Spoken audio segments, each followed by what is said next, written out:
Humigit kumulang 200 miyembro ng ilang militanteng grupo ang nagtipon-tipon sa monumento para sa Labor Day at panawagan nila palakasin pa ang proteksyon ng mga manggagawa, lalo na sa mga benepisyo.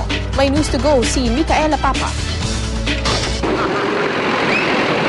Ang monumento ay itinuturing na simbolo ng pakikibaka noon ni Andres Bonifacio at ng mga manggagawa.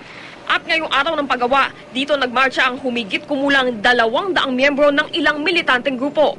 Nanawagan sila ng mas maigting na proteksyon para sa mga manggagawa. Sa hirap daw ng pagkuha ng aumento sa sahod at patuloy na pagtaas ng presyo ng langis, malaking bagay na daw na maasikaso man lang ang mga benepisyo tulad ng PhilHealth at SSS. Pero mula pa noong 2010, umabot na raw sa 109 billion pesos ang contribution na hindi iniremit umano ng kani-kanilang mga kumpanya. Kung kaya, hirap pa rin mag-loan sa panahon ng kagipitan.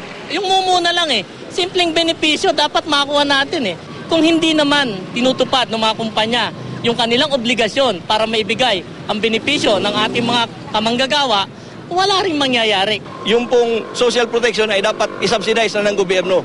Kasi wala na po talagang natitira sa amin. Yun na lang po ang panglaban. Yun na lang po ang panglaban ng mga driver at nasa hanay ng transportasyon na mapalakas yung katawan nila para po may tuguyod ang pahanap buhay sa kalsada. Micaela Papa, GMA News.